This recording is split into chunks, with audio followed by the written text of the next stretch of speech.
You're listening to the ReachCast show, your weekly stop for the latest and greatest in the Planetside 2 universe and its community.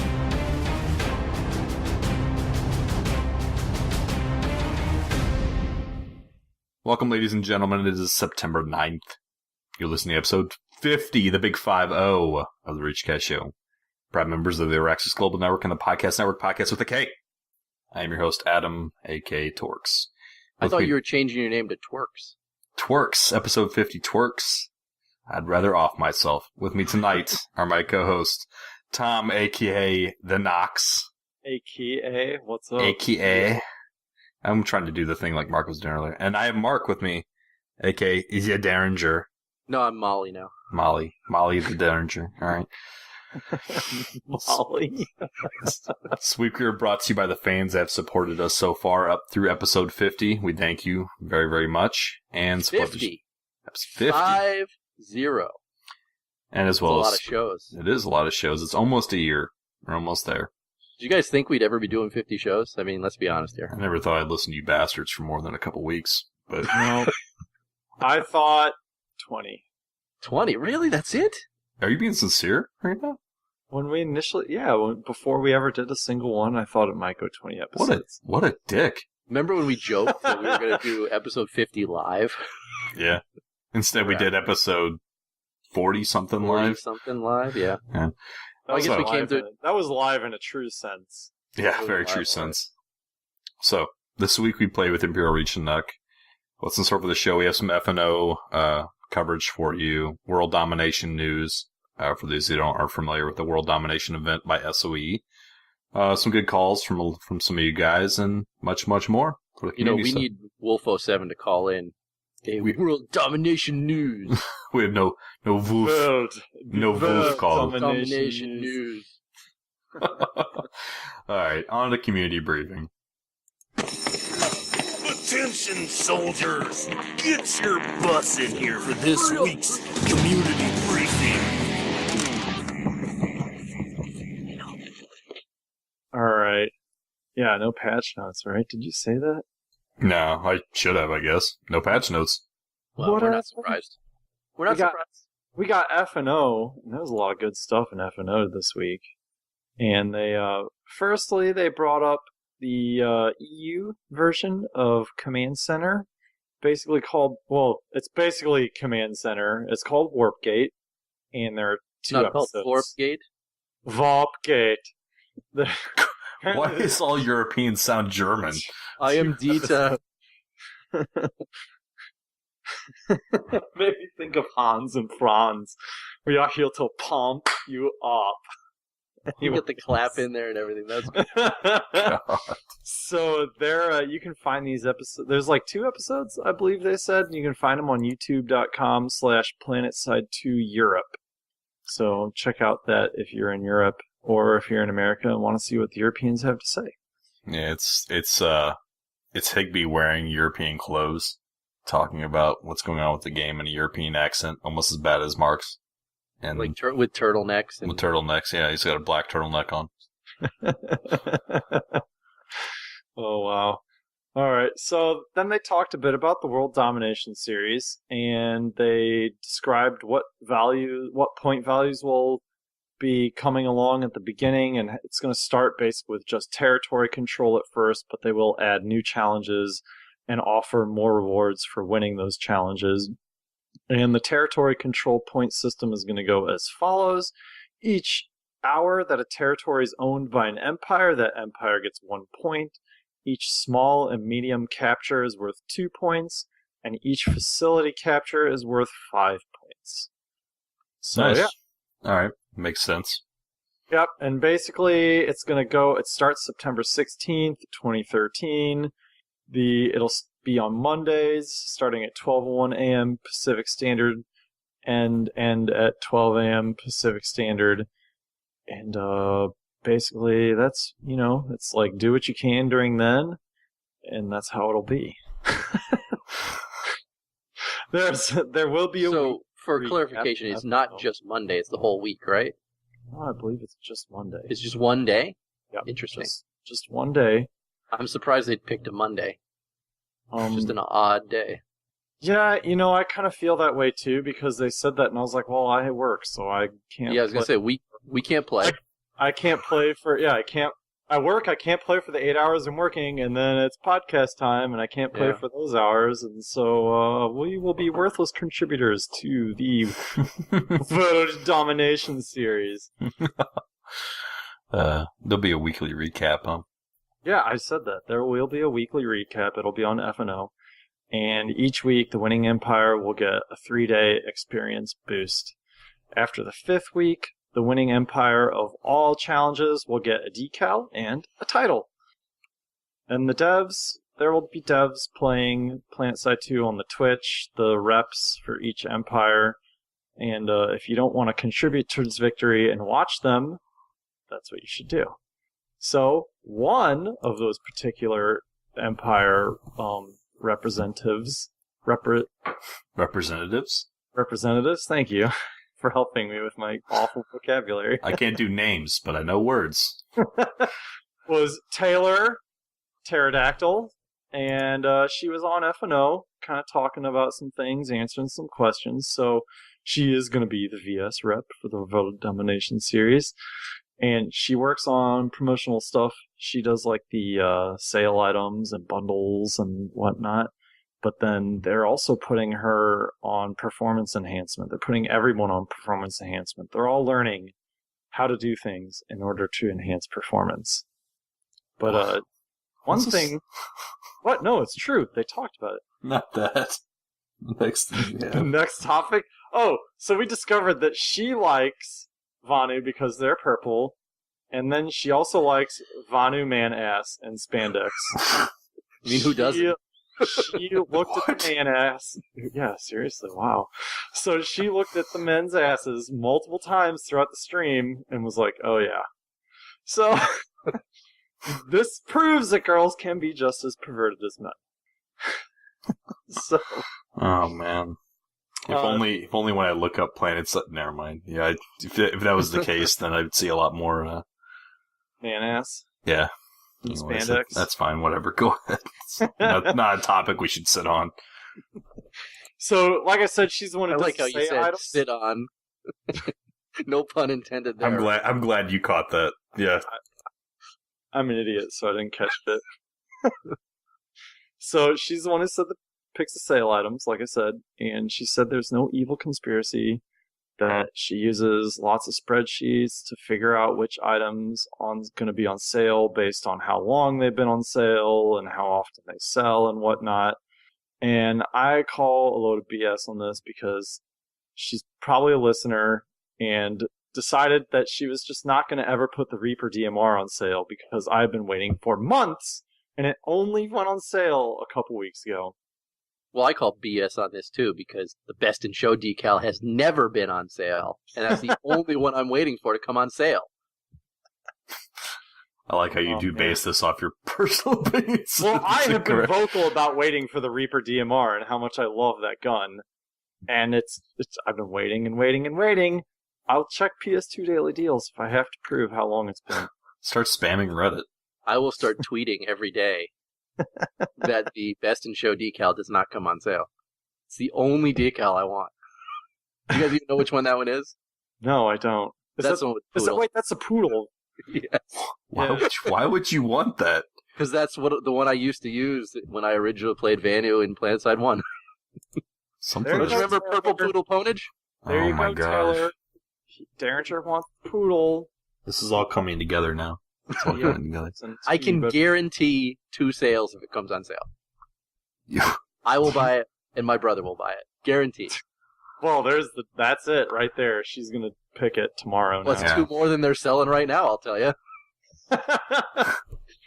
So, anyways, she was asked that, well, no, sorry.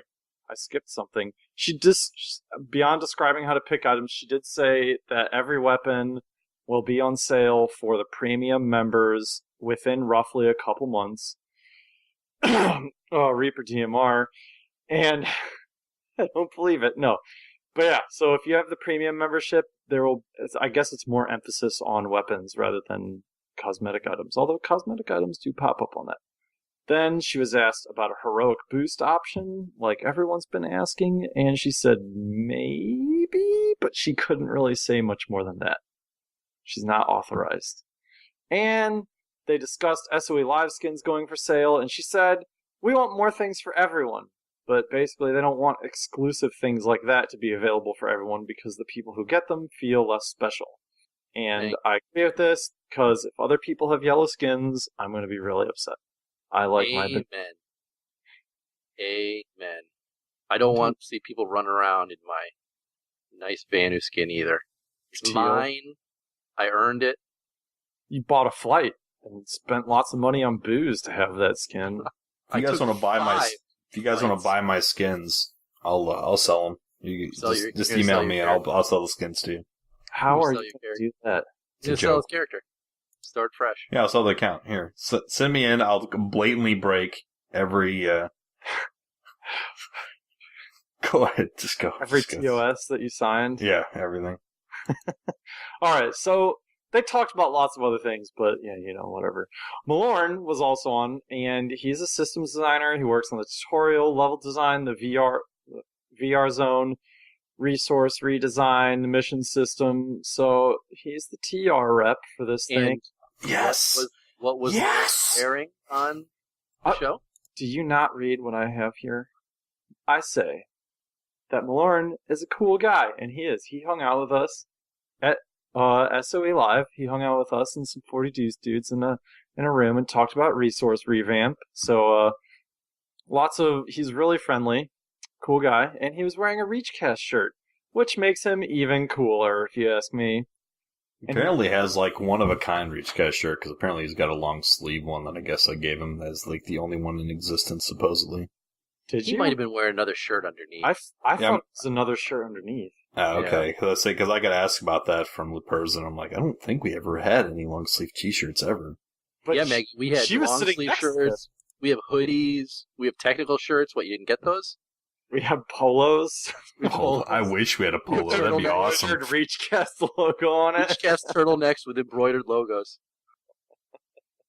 Oh my goodness. So yeah, he described the performance enhancements that are being made that non-coders do, which are like map people and designers and whatnot. People like Taylor, who don't usually do in-game stuff but are being trained to. And basically what they're doing is they're running around the maps, removing a lot of unique objects and moving rocks and placing rocks with more common rocks and whatnot.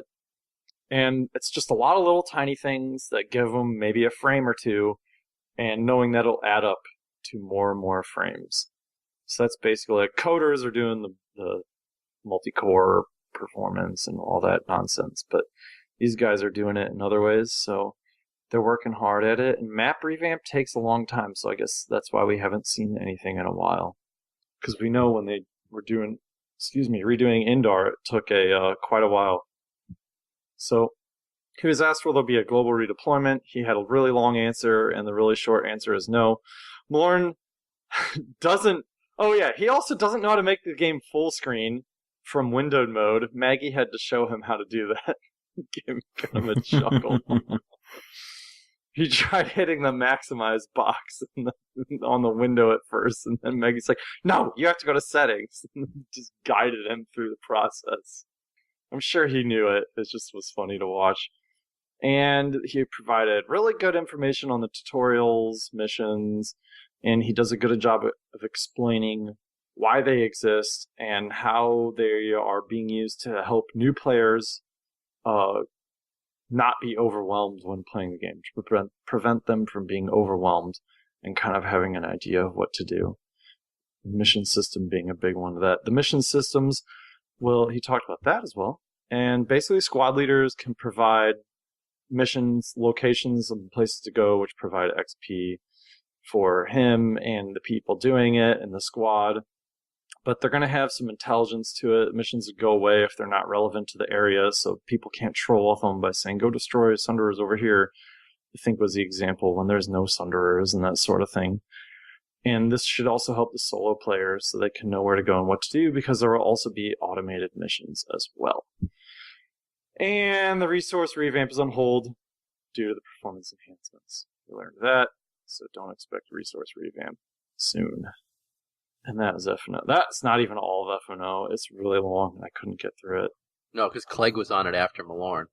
Oh, sorry, Clegg. And Clegg did a whole... But we've talked to Clegg in the past, so I think covering Taylor and Malorn was probably... He would like us to talk about them rather than him, since we've talked about him a lot, I'm sure. At least that's the way we'll spin it, right? Okay. Whatever. He doesn't want to take all the limelight, right? We're talking about Clegg next year. I know. Twice. Next up, Clegg. Clegg is back on the level design team? ? He announced via Twitter this past week, I'm helping level design again. First thing I did was fix Quartz Ridge Camp Assault from the south. Cover for the win. So this was a pretty decently long post on the PS2 forums this week. Generally, the response was very positive, and a lot of players are excited to have Clegg back helping. Well, The reason I picked...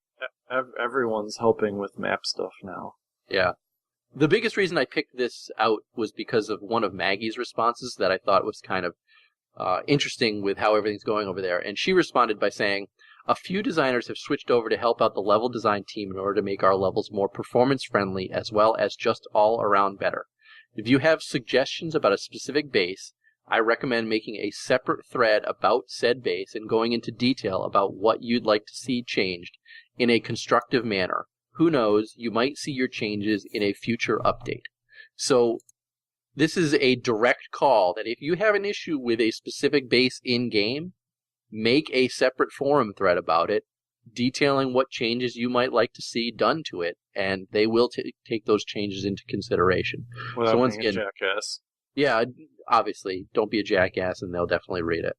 So that's the biggest thing I want to point out regarding this post. But yay, welcome back to the level design team, Clegg. And recapping, if you've got gripes about a base, make a good post about it, and maybe your gripes will be addressed. Nice. That's awesome. Okay, on to the world domination discussion. Vorld Domination. World domination discussion. Domination, yep. So, world domination, as we've already discussed before, is... Well, we talked about the parameters before. Now, a player list and the qualification of all three devs selected to lead during the world domination event. The three outfit leads, as we've said before, Malorn, Clegg, and Pterodactyl. Malorn is a BR78 TR player with a 2.5 KDR. Clegg is a NC player, BR52, with a 0.9 KDR. And Pterodactyl is a VS player at BR9 with a 0.1 KDR.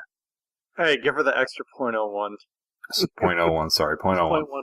0.11. 0.11. Malorn's in an outfit. Arc is not currently in an outfit. Pterodactyl is in an outfit. Arc? You're calling him Arc instead of Clegg? Clegg, Arc, whatever. Based on these stats, players assume that Malorn has played the game the most and knows the most about it. They assume that Clegg is a lone wolf and apparently only plays light assault, and Pterodactyl knows nothing about the game. So, Pterodactyl responds to this post saying that it's an obnoxious post and that she spends a lot of time working on Depot and it doesn't give her much of an opportunity to play. She is a dev. She talks about the game 8+ hours a day, and she's just bringing a new player perspective to it. So we wanted to talk about this and this post. We'll link the post as well in the show notes. But so the funniest thing I find about this is that the assumption was made that Clegg is just in LA the lone wolves all the time, and I don't know where. We know for a fact that Clegg plays with the Devil Dogs constantly. Yeah, he plays with a lot of NC outfits. I don't know what. I'm just trying to figure out where that was derived from, but. Well, they looked at his stats, and he plays light assault the most, and he's not in an outfit. So, I mean, you can easily put 2 and 2 together incorrectly and make that assumption that he is a lone wolf who only plays light assault. Well, I mean, what do you think about it, Noxx? Who gives an F? That's not really a very... How about you matter? Flesh that out a little bit for us, if you would. Why should it matter? It's fun. Like, it's not like they're going to be running around the battlefield giving orders to everyone all day. They're just like the spokesperson to like motivate and pump people up. So like, who gives a crap? I can say that Taylor was specifically quoted as saying that she will not be wielding a blade on top of a mag rider leading the troops into battle. And a lot of people wanted that, actually. Wow. I mean, yeah, whatever. It's a fun event. It's not supposed to be like picking out the most qualified person. Like, it's going to make some effing difference. Who's the Happy Wheels? Who's the Happy Wheels guy again? What was his name? Tobuscus. So, I'll take Taylor over Tobuscus. I'm just saying that now. She at least works on the game. Yeah. Yeah. So, for those of you that didn't know, the last Ultimate Empire Showdown, Tobuscus was the VS lead initially. And he basically was Happy Wheelsing around PS2. And it was... I'll take Taylor. How much of a difference did those guys even make? None. Well, they brought players into the game. You have to at least give them that. And that's the thing, right? I mean, this time around, they're having devs that represent each faction, that play each faction for the representatives, and that's good. I think it's good. I think it's kind of I know if they're at least responding to feedback they got during Ultimate Empire Showdown, because that was a lot of the input that they got. Was they need to have people that play the game, and then you have people that are, represent the game that actually work for SOE. So can't say we didn't ask for it, guys. So the one thing that I take away from this is that it's something that irks me constantly, is that this person clearly focused specifically on kill-death ratio. BR, battle rank, and kill-death ratio. I mean, how do we know that Taylor doesn't play medic or an engineer constantly? How do we know she doesn't play other characters? Well, that's the other thing. How do we know that's just, you picked out their quote-unquote main character, and how do you know she's not, even though she says that she doesn't spend a lot of time playing the game, how do you know she doesn't play it behind the scenes on some test server, on a random character that you don't even know about? You can't base, it's annoying. I can't even go on. If you're gonna like keep taking it to the next level, look at professional sports coaches. Very rarely are they superstar players, but they know a lot about the game. All right, that's all I'm saying. No, that's a good point. glad. Are we good? We're good with this now? Yep. All right. The person who made that post is an idiot. Totally. Whoa. You don't gotta take it that far, but... Oh, let's see it. Why? Seriously. Why should it matter? It shouldn't. And okay, then the person's an idiot. I agree. We're on the same page here. Call him out. Let's go on to the next item, jeez. I hate him. Chip A. I guarantee he doesn't play VS, because VS wouldn't stand for that shit. So take your stupid play and go back to NC or TR or whatever you play. Whatever you say holier than thou. Go on to the next point. VS rules. VS for life, baby. Taylor, I got your back. What a kiss ass. Just go on to the next point. No, seriously. You're going to drag it off with something else first? Yeah, hold on, I'm not done.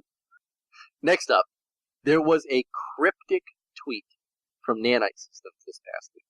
And they said, "We believe your NS weapons are missing something. In the coming months, you will see what that is." I'll give you 10 to 1, it's a sniper rifle. Any speculation? Well, Sniper rifle. you're right, there is no sniper NS weapon, but it'll probably be it says that they're, oh yeah, that would make sense. It's a sniper rifle. I can pretty much, I will bet it now. Mark my words, it's a sniper rifle that they released. But will it be a scout rifle? They won't release some crappy scout rifle. It'll be a bolt action. I don't think it'll be a bolt action. It's either going to be so I take that back. I mark my words, 1-2 things. It's either a sniper rifle of some sort, or they start breaking into the genre of vehicle weapons. That's one of my two guesses. Oh, that'd be awesome. I had hoped it was a bayonet for the end of my gun. You want a tripod for your knife? No, I want to start charging people with my gun and stabbing them in close quarter combat. That was a Battlefield Friends joke, sorry. Go ahead. That was a funny video. But, anti-vehicle. Maybe it could be like, oh wait, no. No, vehicle weapons. I'm saying they're either going to do a sniper rifle, or a vehicle. They're going to start breaking into vehicle weapons. Maybe it'll be a Nanite Systems aircraft. Or maybe some random aircraft. That's fine too. No, there's no vehicles on the way. Yeah, T-Ray said that. I'm talking about vehicle weapons. specifically. Yeah, well, I know. I'm talking. I Okay. was clarifying there's no vehicles on the way. It was very specifically said.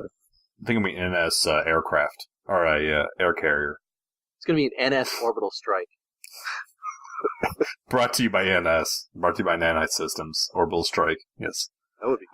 I really think that it would probably be vehicle weapons. No more I think about it. Well, I think it's sniper rifle. You were dead set on the sniper rifle, and I think it's probably going to be that. The reason I say that is if I look at this, if I'm reading in between the lines of what this says, we believe that your NS weapons are missing something. It's coming in the coming months to see what that is. It does almost seem singular in format, but it does say NS weapons are missing. I'll take that back. I'm reading this again. Maybe well, I mean, it probably I is a could sniper see it rifle. being the vehicle weapons because I can't buy heat for all of my vehicles on all empires. I have to buy each one. Or not heat. Everything starts with heat, I guess. But Yeah. high explosive AP. or AP. Yeah, I guess we'll see. That being said, you'd have to make like that sort of thing for all of them, and we're talking kind of singular here. Some going sniper rifle, like you initially said. Okay.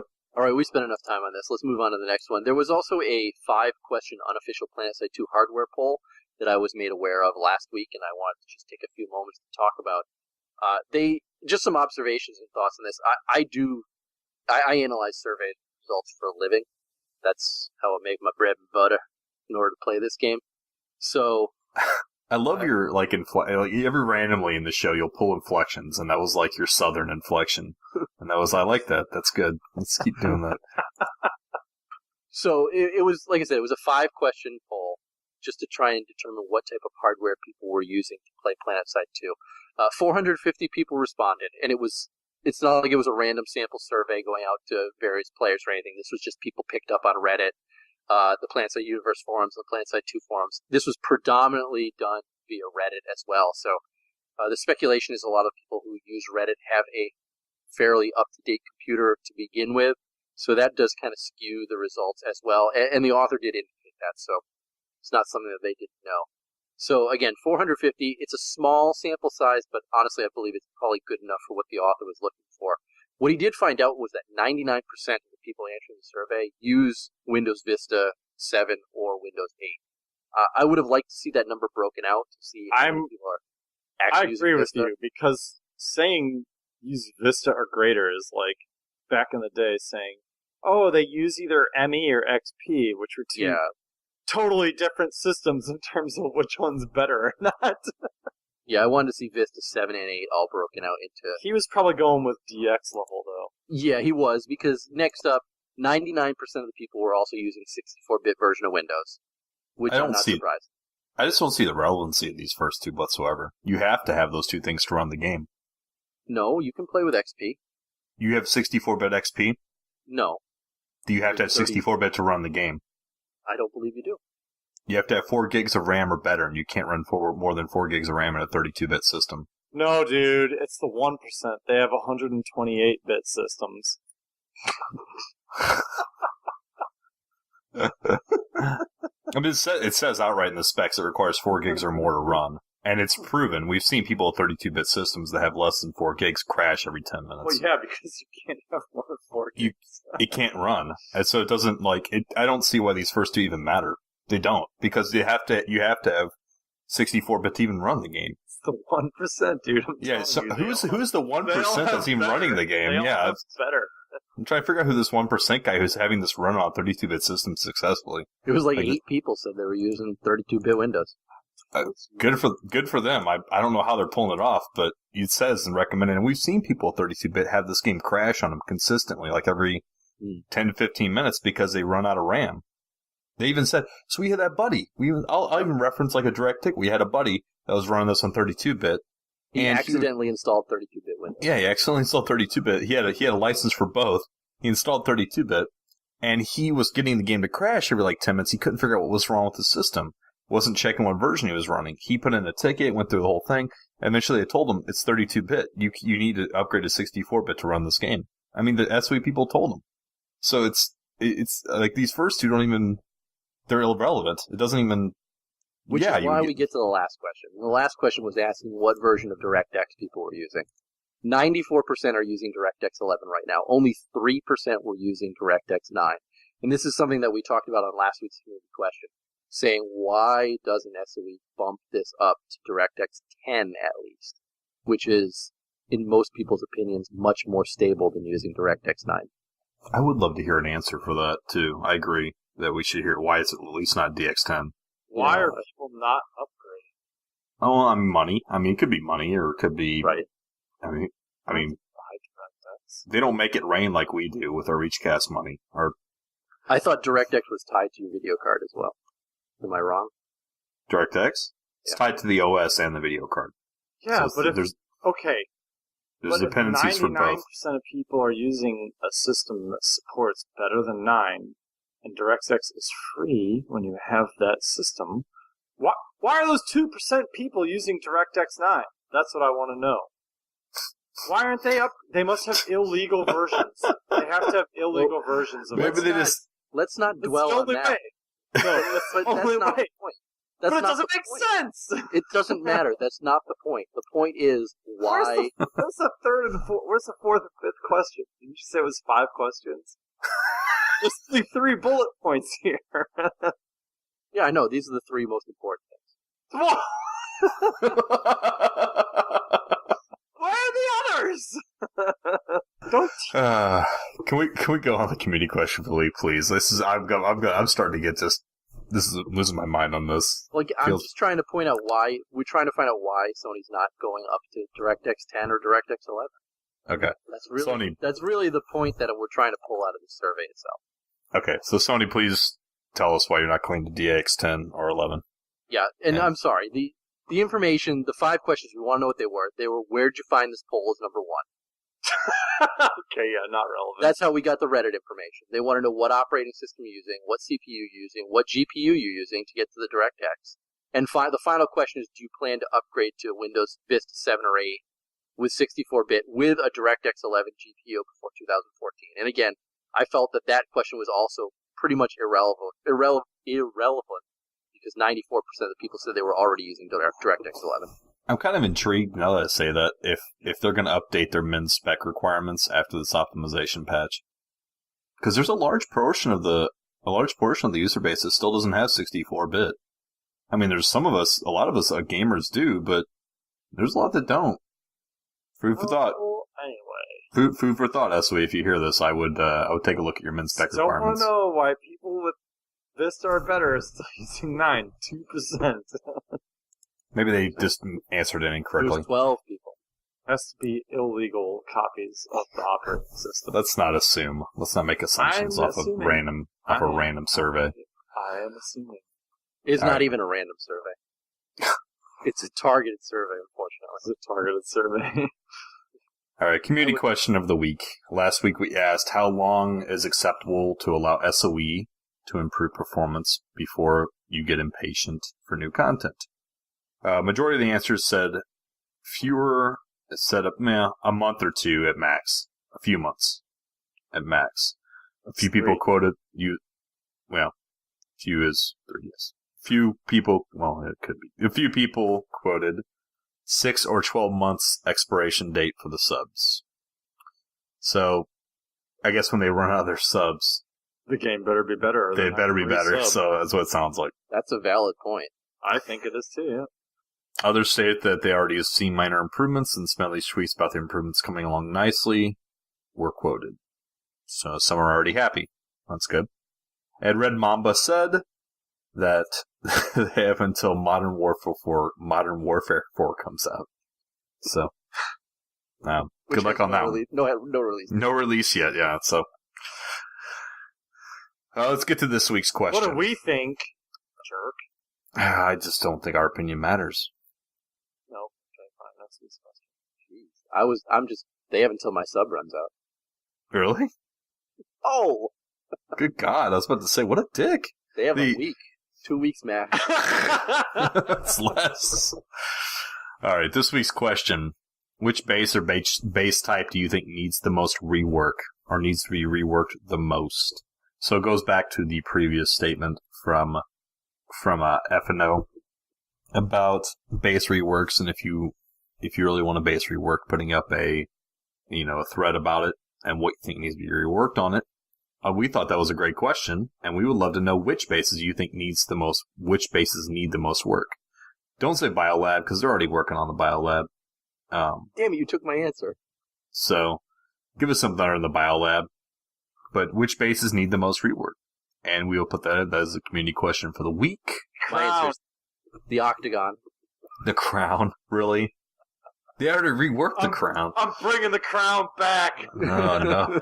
Make it another horrible... We haven't mentioned the Crown in so long. I just had to mention it. Show title, Bringing the Crown back. Bringing the Crown back. We'll put a Burger King picture with that guy that wakes up in bed and looks over and the Burger King guy's just looking there at him. We're taking the Crown back.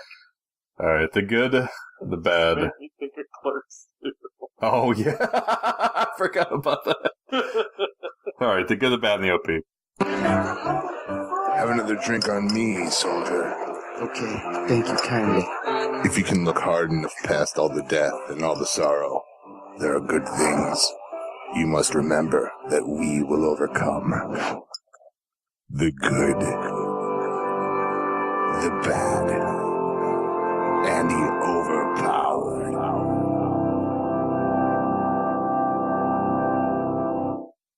Alright, I didn't play much this week, so I don't have game-related good, bad. But, my good is I don't have to get rid of my dog, and that's pretty sweet. Woo! That leads into my bad, which is because... I don't want to say this, so... Come on, Debbie Downer, just let it out. The position that was offered to me for EverQuest is no longer available after the layoffs, so I don't get it. But life moves on. I'll be okay. It sucks, sure, but whatevs. You get to keep your dog, That's how things are. But my game-related bad is that I didn't play this week for more than 10 minutes because I've been so busy and stressing. But, yeah. Makes sense. We understand. Well, all right, next. Since my good and bad are game-related, my good is the Siberian Showdown was this past Saturday night. I had a blast playing with Imperial Reach. They treated me well, even though I'm a Vanu player. They asked me a lot of Vanu questions, too. I think they were really grilling me for information. And I just kept... Vanu secrets. They really did. And we even had a chat about the Lasher spam, which I know you love, Adam. And I basically told them, I said, if you are... This is just a tip for anybody, any NC or TR player. If Vanu have your base surrounded and you guys are stuck in the spawn room, just recall Warp Gate. Stop throwing yourself at my Lasher bolts. It's really. I saw a guy this week say something about there's some bronies outside the wall, and it actually broke the movement of the Vanu, and they ran out to the wall to see what's going on. Everybody came out of the spawn room and murdered them. So my bad this week. That's another solution. I recorded the end of the Siberian Showdown because there was an epic air battle, but I forgot to turn on my microphone. Total ID 10T error. I went back and watched it, and I'm like, why is there no sound? It's because I forgot to turn my microphone on. I had this great audio, and I was like, I did this, and here comes this. I shot some guy down, and I was all excited. Yeah, the air battle was so big that I lagged out in the middle of it. There was so much air. Nice. I played some this week. I had 65 on my TR and 35 or 36 on my NC this week. So, played a little bit this week. My good and bad aren't necessarily really game related though. So I've been lucky enough. This is 50 shows in. So I'm lucky enough I've had two co-hosts that have actually stuck it through. Apparently one of them thought we'd quit in 20. So I want to say thank you. My good is that I have two good co-hosts to help out with this show that do probably more work than I ever do on this show. And, it's great to have that, and it's great that we were able to be here to present to you guys that have slow work times and long commutes, an opportunity to catch up with the game. And it makes me personally happy that we're able to deliver that to you. So that's my good for the week. One of my goods. My second good is ReachCast. ReachCast is one of our brother/sister podcasts in the podcast network with a K. And they do podcasting on TF2 or Team Fortress 2 for those of you that play that. So check out KritzCast, KritzKast.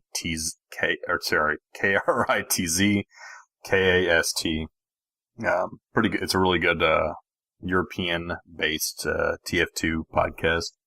And I enjoyed some of the calls this week about Ender's Game. Apparently, book talk is a popular subject, so we'll talk a little books a little bit later during the calls. My bad for the week, no comm clash due to PTS instability. I think we're looking forward to in the future, even if we have PTS instability, having a backup plan, maybe doing something crazy, I don't know, harass a race or something, I don't know. But having something else for you guys to be able to watch, so stay tuned. This Wednesday will be up. PTS is stable. So looking forward to TIW versus Future Crew, or the Iron Wolves versus the Future Crew this Wednesday at 8 CST. My other bad is I'm dragging a little bit right now. I have a horrible headache because I laid off energy drinks. I stopped my energy drink addiction today because I basically ran out and I need to stop anyways.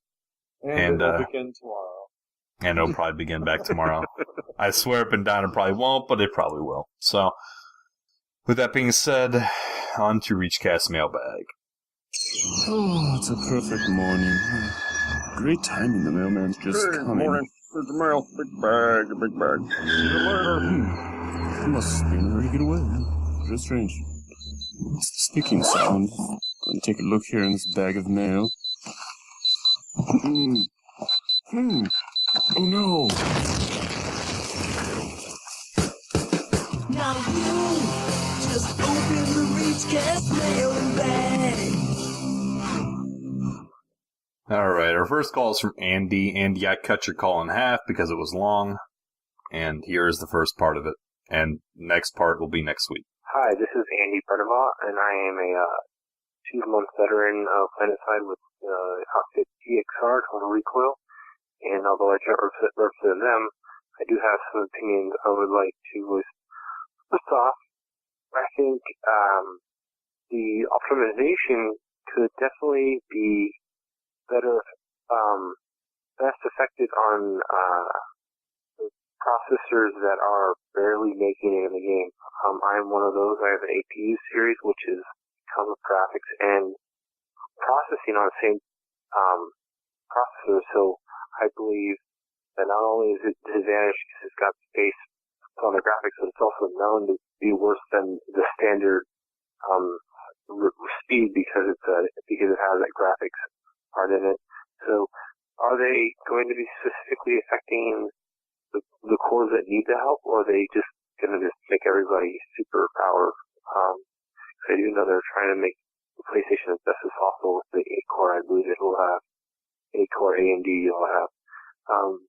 As I have a AMD A8 3850 at its speed, 4 cores, around 3 gigahertz, it really doesn't make it in an airstrike when you're going down to shoot, so that doesn't help. So I just stay out of battles and I do what I can when it's not crazy spawn camping or anything. Sometimes it'll get sticky there. Alright, that's the end of the call. So, to get back to the point, he's saying that, how are they going to optimize? Are they going to optimize for some lower end PCs like what he's running? Or are they going to optimize just across the board? Sounds like he's got some problems when he runs aircraft about crashing or FPS going like null when he dive bombs. So, what do you two think?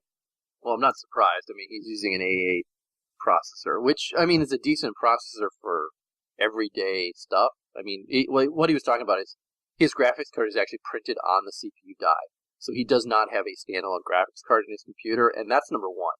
I mean, you should probably go out and buy a separate graphics card for your computer to start with. I know that with the A8 processors, you can actually crossfire the CPU, the GPU that's on the die with some of the graphics cards that are out there to give you some actually decent frame rates. You might want to actually look into that for number one. I do think as well that the optimization, well, I don't know that I think they're going to make optimization for graphics cards that are printed on the die itself. I'd be surprised if they actually go down that route. Yeah, I think the biggest thing that you could do is get a video card that's on its own. And if you can, I mean, it sounds like if you can crossfire, you want to get an ATI card. Yeah, you do need an ATI card. So, but that'd probably get your biggest gains right now as far as what SOE is going to do.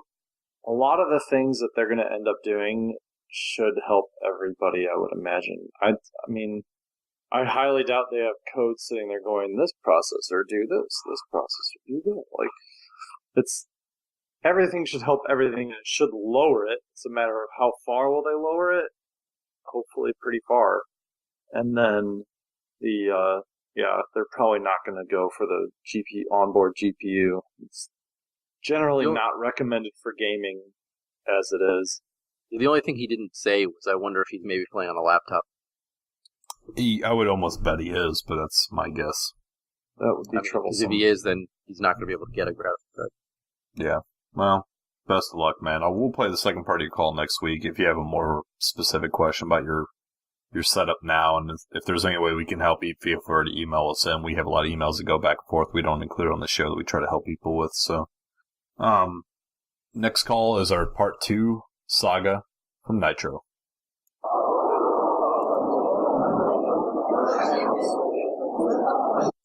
Now, the speech was mainly based off of what the forums had to say in their defense for the reverse maneuver, but I have my own thoughts on it, and those thoughts are actually for the nerf.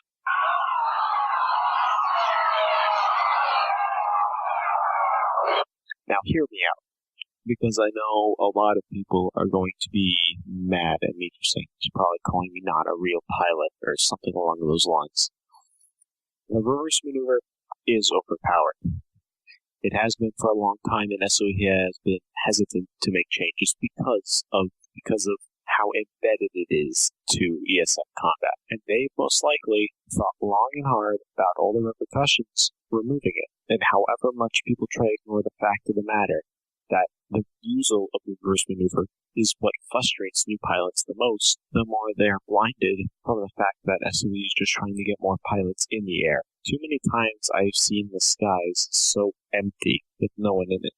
And in order for SOE to make a combined arms game that everyone wants them to make, they need to do these kinds of changes, because they're not only preparing for that kind of combined arms, but they are preparing to make more people flying in the air by the time those changes are out. But no matter what happens, us pilots will stick together, stay by the side of our teammates' wing, and protect each other in the skies above the Raxus, reverse maneuver or not. I'm rather excited to see air be a bigger part of this game and see more people flying in the air.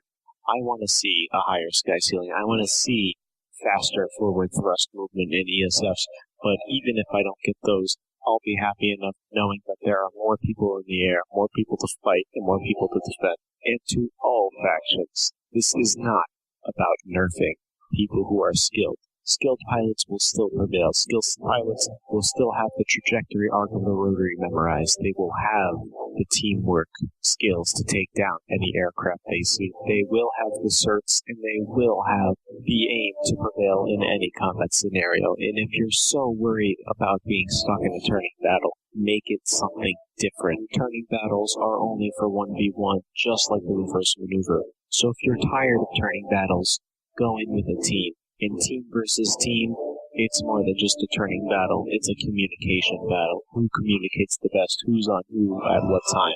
And who can get all the enemies down before the other guys? That's what really adds depth to this air combat, is the team versus team air battles. It's amazing every time and incredible fun, but because of the reverse maneuver, less and less people do it because people are afraid to get in the air, and that's just wrong. So put on your piloting helmets, mount your weapons, and friend or foe, I'll be glad to see you in the skies. I'll see you there. Nitro out. Best argument against reverse maneuver yet. Agreed. Right. You know, one thing he mentioned during that, and I don't want to take it away from the reverse maneuver, but he was talking about a higher ceiling for pilots to fly through. Did you guys notice that they made a change to your altitude? based on flying over mountains. Mm-mm. Oh, When your you're- altitude will adjust when you're going over a mountain. Yeah. A friend of mine was complaining about that last weekend, saying he used to get to a ceiling or get to a specific height and then sit there and fly around at that specific height. And now he can't get to that height anymore because his altitude is constantly changing based on the terrain that he's flying over. That I don't think I would like that either. I mean, what is an altimeter technically called? Yeah. They're based on sea level. Right. Not level of land below you. Yeah, I don't know. Again, I didn't Okay. need to change it completely, but I just remembered that during Nitro's part 2. All right, we have another call from Random, since you didn't leave his name. I'd love to know your name, though, if you leave it. Hi, ReachCast. My question for you today is, do you think heavy assaults with nano E5 and resist shield is too much health? I've seen a lot of people complaining about it on the forums. I've been using the combo myself, and I find myself being able to take down 2, 3, maybe even 4 enemies if they're pretty dumb at once with the shield, which I'm pretty sure gives something around 1,600 HP total. And also, I heard you talking about Ender's Game last episode. I must say, I love that series. It's a great series, and if you already have read the whole series, then I suggest you read Ender's Shadow, which is the start of a parallel saga to Ender's Game that follows the character Bean. Anyway, thank you, and see you in game. All right, man. So the first part, what do you guys think about HAs with resist shields with full nano weave? I'm gonna try Who's it. cracking their knuckles? I'm gonna try it. All right. Yeah, I started into it too. I definitely have the full nano wave, and I've said that earlier, another show recently, I don't remember, that I've definitely seen the difference by maxing out nano weave. Snipers can no longer one-shot kill me, and that's huge. I know I'm not a pro like Noxx. So When you yeah, it's so hard to tap A and D every once in a while. sometimes I get in the zone and the latch are just firing and I don't still move. like a moron. Yeah, I do. So, but I was using the max, the regeneration to speed that up. But I put 4 ranks into the resist shield now, and I'm going to try get my 5th rank soon and try that out as well. I do know if you're looking for some information specifically about the 3 different shields, I know that Rel did a YouTube video on all 3 of them and the pros and cons of each of them. I don't have a link to it, but I definitely suggest going and taking a look at that as well. Rel, as in W-R-E-L. W-R-E-L. His YouTube is Rel Plays, W-R-E-L-P-L-A-Y-S.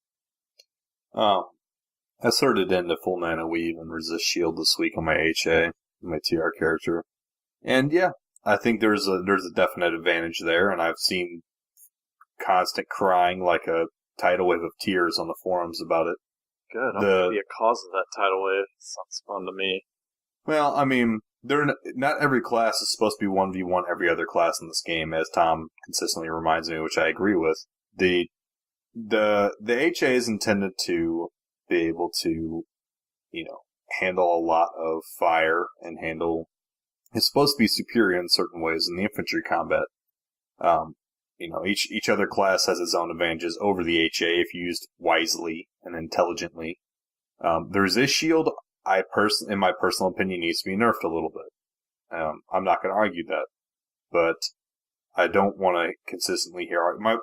I'm sick of seeing arguments consistently on the forums about every infantry class should be able to 1v1 each other. That's not how it works, and that's not how it should work.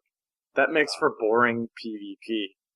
So, yeah, if you're wanting a short answer, I think, from the way I understood your call. So, yes, I think the resist shield needs a little bit of a nerf. I think it's the default option for all HAs, and I think that is probably not the best way the game should be run right now, is that there shouldn't be a default option. So, yes, I think there should be a change. I can definitely tell you, though, unless it's going to improve my FPS and performance, it's not getting nerfed anytime soon.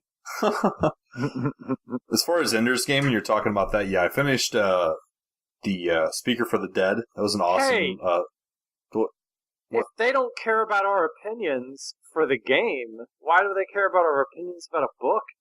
Because they're talking to me. Well, That's why they care. listen, I don't care what you have to Pete, say about it. I wanted to talking about- input on community question, and you wouldn't let me. Well, community question, your input was bad. My input now is good. See, this is why we're not going to have a 51st episode. Yeah. So, Speaker for the Dead was good. I have not finished Seriously, Xenocide. he's continuing. No, yeah, absolutely continue. You're not going to stop me. Xenocide and Children of the Mind I've not finished. But yes, I like your idea, and I did check up on the summary of that book, and I'm going to check it out after I finish the quintet. So on to the next call, since I don't have an opinion. Hey guys, Louis the 40 Deuce, long-time listener, first-time caller. I wanted to call and first congratulate Planetside to you in their award at PAX. I think that's pretty awesome. Most of all, I want to congratulate you guys on your 50th episode. You guys are awesome. I hope you keep doing it. Make it to 100 and more. Another thing I wanted to call you about was looking for your thoughts on base design. Currently, base design is every base is different, which we appreciate that keeps the battle dynamic and whatnot. However, at the same time, they're kind of the same buildings over and over, just laid out in a different manner, I guess. And they're all kind of small, in my opinion. It leaves bases wide open to, tank and ESF and Liberator spam. And like the only good infantry battle we have is the Biolab, which, isn't affected by that spam. However, at the same time, it's just the same buildings laid out in a different way with a dome over the top. So I was wondering what your thoughts were on that, and why don't we have just a big, huge facility with the spawn room inside of it, that wouldn't be vulnerable to tank and ESF and the spam. Like that, I guess.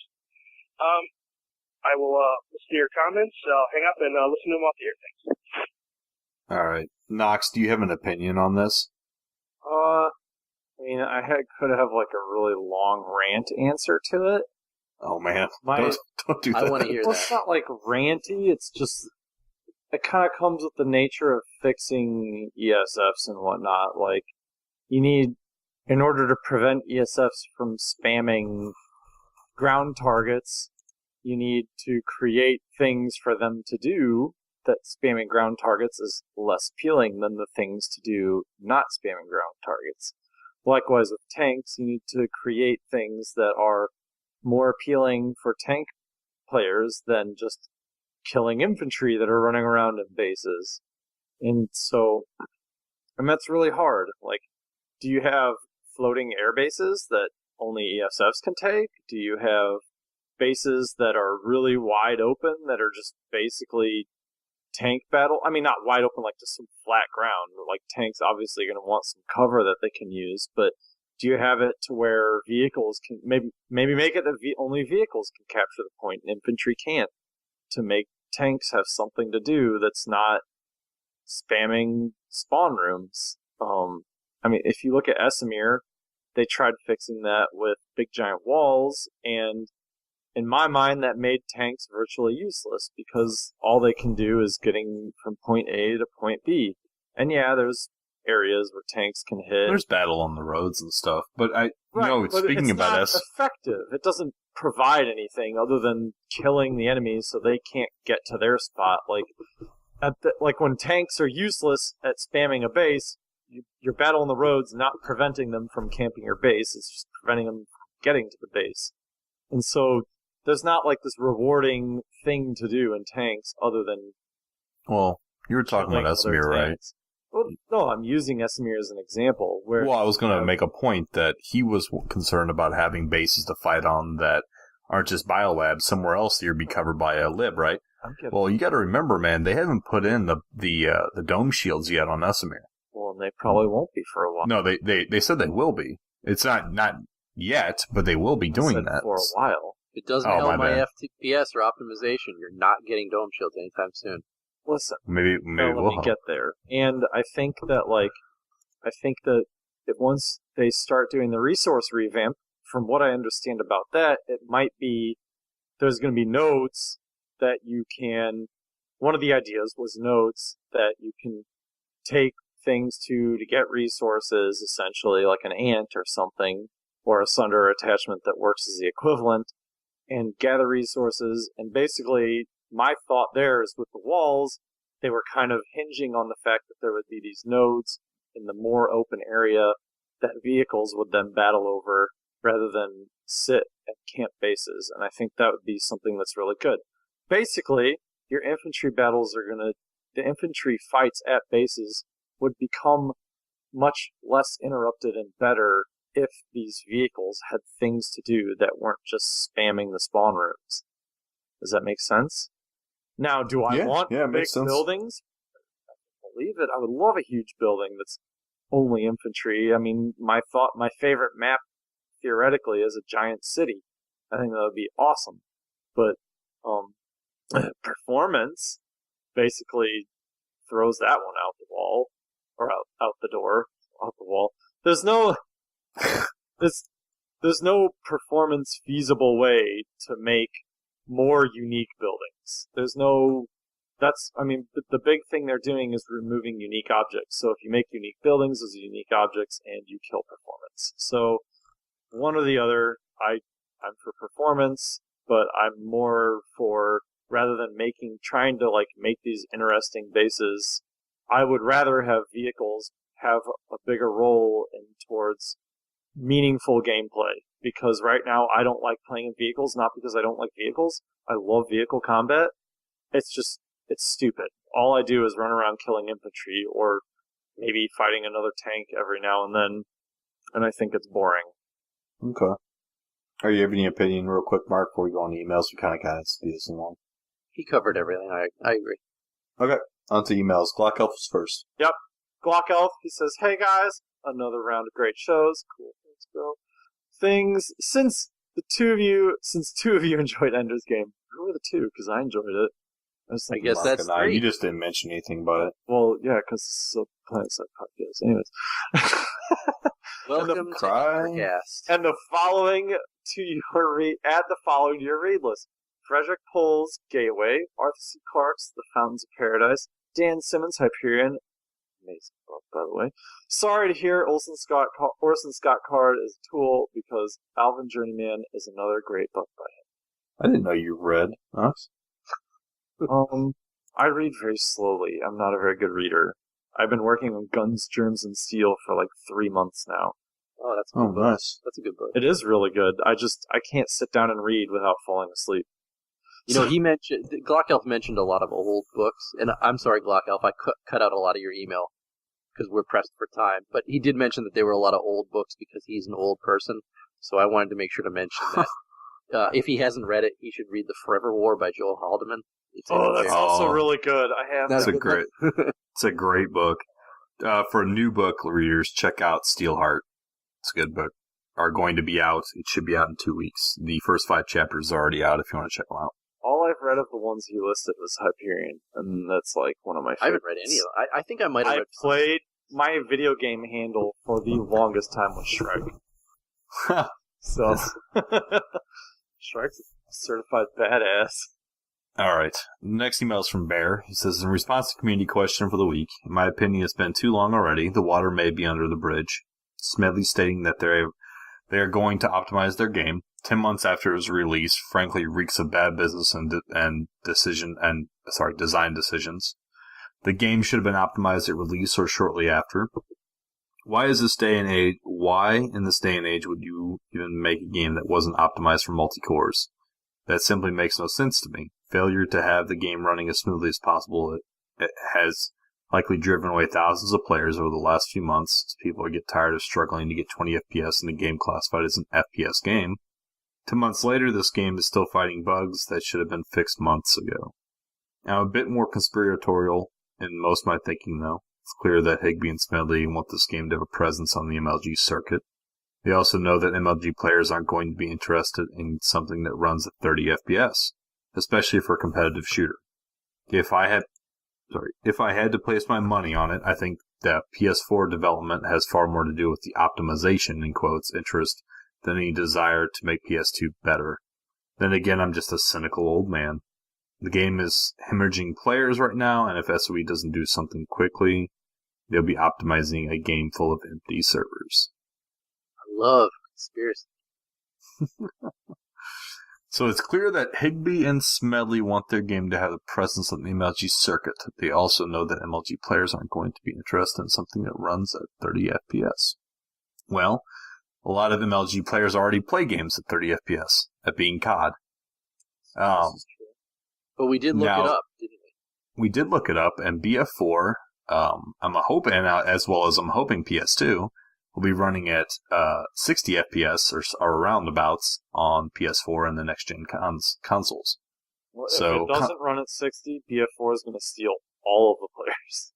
Well, I mean, let's not Maybe say not all of them, but it'll be a big part of it, though. But yes, I mean, how much this optimization campaign is tied to PS4 performance? I don't know. Didn't he make a statement that it's not tied at all? I don't know if I necessarily buy that, though. Yeah, I was going to say, I disagree. I think it's completely tied to PS4 development. Yeah, I thought I saw something that said it wasn't, but I don't want to speculate. Maybe I'm wrong. Maybe I'm thinking something else. But I mean, if you've got a title coming out that in Battlefield 4 that is already running 60 frames per second on a next-gen shooter, a next-gen system, and you're porting PS2 to PlayStation 4, if it doesn't, you need to be able to compete. It has to at least run 60 frames per second on PS4. Otherwise, it's not at least 30. Yeah, well, yeah, I guess that's the thing. It has to at least run 30. I mean, we already know. We already know what it's getting, and I mean, it's going to be an 8-core AMD processor in that thing. So, I mean, you would think that they are optimizing for 8-core AMD processors. Yeah, you'd almost think. If you're going to compete, you need to keep in line with your competitors. I mean, I'm assuming some of this optimization probably has something to do with PS4. Maybe I'm entirely crazy. But as far as MLG play, let's go back to the PC side. Smed and Higbee are concerned about MLG circuit, and they want this game to be optimized better for that. It might have some part to do with it. I don't know. I think it'll run fine on an MLG environment. I'm pretty sure that MLG PCs, with 48 people on it, I don't think this game would have any problems running. Yeah, it'd be. It's hard to really buy in. It's not 48. It's 96.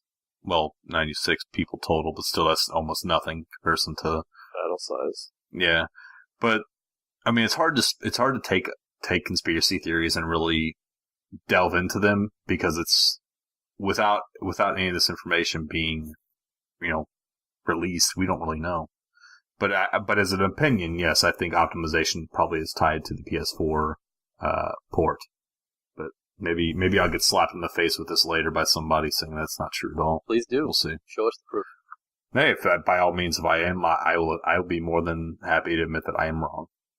All right, Our next email comes from Mason, and he says, as for your question, I feel SOE needs to get the optimization done as soon, TM, as possible. To tell you the truth, they need the resource revamp and Hassan with content locking released as well before the PlayStation release. Now, I know you didn't ask about PS4, but from a business and player perspective, they need to get a metagame down to keep players in the game. And with a new console in the mix that is not part of the same community, we are not able to tell them, wait a few months, things will be better. Even within our PC community, we're getting sick of saying that. And if things don't get better, those console players will be turned off by the game and will play something that gives them a feeling of, holy S, we just won that, what happens next? SOE may have dug themselves a hole here with the very near release of PS4, and they need to climb out of it. They have to put away with balancing the new ESF revamp, Player Studio, and the other small quality of life adjustments until they get all of the major factors. Resource revamp, also with content lock and optimization done by November. It's a tall order, but it's an order that will pay out very, very, very well. In conclusion, optimization needs to be done within the next few weeks. Hassan and Nexus, I guess, needs to be released with the resource revamp by the time they release for PS4. So I think Mason really piles on to what Bear was saying. It does all seem tied to PS4. Yeah. I mean, it's hard to argue it, right? Yeah. Next. The next one's from Patent Master. Hi, ReachCast. I have some questions for you to try to answer. First, my main character is on Cobalt, and I have been playing around 7 to 9 FPS in large battles, and a max FPS of 20. I then tried out a US server and got 20 plus. So I'm wondering if if there is a way to move my main to a U.S. server, and what server in the U.S. would you recommend? And to answer the community question, I would be willing to wait as long as they need, as long as it's not a year. So, is there a way to move your main to a U.S. server? No. Yeah, start a new character. Yeah, delete him. Well, it's not moving it, though. Yeah. Yeah, unfortunately. Start a new guy. And now that they're going to be focusing on optimization. What would you recommend? Not Matheson. It depends what faction he's playing. He doesn't say what faction. In terms of performance, I get terrible performance on Matheson and terrible performance on Conrad. Well, the question is, what server is Cobalt? What area is Cobalt? What part of the world is Cobalt? It's an EU server. Well, I'm just wondering if he's playing during off hours, and that's why he's getting a much better FPS. Oh. Maybe. Oh, yeah, that could be. I would say, Patton, send us in what faction you play. Maybe we can make a better recommendation. Too fast, jeez. Well, either way. As long as that's his character name. Yeah. I mean, regardless of Empire, I get crappy performance on Madison. I don't. Really? I do. Yeah, I do not. They're definitely EU servers, so. Well, yeah, I know the server's EU. I'm talking about him. That's all that matters. That's all I was talking about. Yeah, if you're playing on the server at not peak time, like I played on the Aussie server, and I had no performance issues because none of them were playing. Right. I think it was off hours. Off hours, so you were kicking butt. Okay. So I think you're saying not Madison, but your other options are what, Connery or Water Connery. Well, I guess it all depends what the guy plays. Well, it depends on what you play. If you want an even battle across all three factions, go to Connery. But I can't guarantee that you'll get that during off hours. Well, all right, next team. Time the Chinese play there. That's true as well, and they play VS, don't they? Yep. So maybe Waterson's your best bet. Waterson's TR heavy during the day. Oh, they're also TR heavy at night because Brit's playing. Yeah. Maybe your best bet is Madison.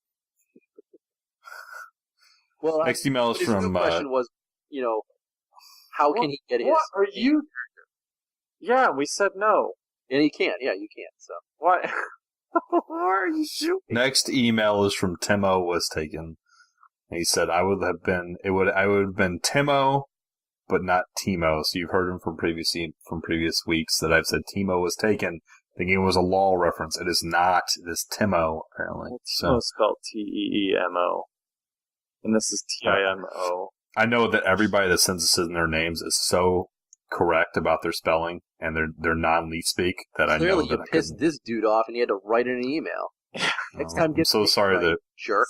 As a gaming community, everybody uses freaking leet speak for their stupid names. It's not T1M0. I'm not talking about. He's not using leet speak. I know. So sorry. Send me a freaking spell it out yourself or say it in we want it audio and send it to me. So thank yous for this week. Spelled out phonetically with a dictionary. And now it's time to screw up your names. No, I'm going to call you Timo was taken again during the thank yous. Yeah. Thanks a lot, ass. The Glock Elf, Timo was taken. Equinub, IMDH, Narqua, Elio, Chowli, Gamut, Kiss My Glock. Nice. Kiss My Glock. I don't think that's Glock. No, that's not. Sorry, that's not Glock. I'm not even gonna. Close enough. Yeah, Coda, Dr. Sexy Time, Pikachu, Giggly. Pikachu was in yellow again. Yeah, Duck Sauce, Smelly Cakes, Soli, Kanavi. Trainer S2, Walking Bug, Old Master. I don't even know what the hell that is. I'm not going to say it. Torok, Spooky Dodger. SS. Whatever. Duke Flash, Red Mamba. Not to be confused with the Black Mamba. Ball Pierce. Mahi Kyle. Gav, 3427. These are heavy numbers. 3245678456431. Technobug, Caboose 8788187. Good lord, I'm having a hard time. Lord Mondando, Specfarlane, Boom Boom for You. I still like that. Poe Guy 93, I guess. Inu. It's in you. Evil PhD. Kung Flu. Nice. I like that. John, Pat Master, Mason Bear. All right. Good job, everyone. Good work. All right, contact info. Our website, reachcastshow.com. Email us at reachcastshow@gmail.com. Call us at 415-78-REACH or 415-787-3224. Twitch, twitch.tv/ReachCast. You can follow us on Steam. We have 98 people. There it is. Just search the groups for ReachCast. When we get 100, I might do something fun. All right. ReachCast Show on Twitter. There's an @ symbol in front of that. And you can find me at Noxxia, Noxxia. Who wants to go next? Find me at Timo Was Taken.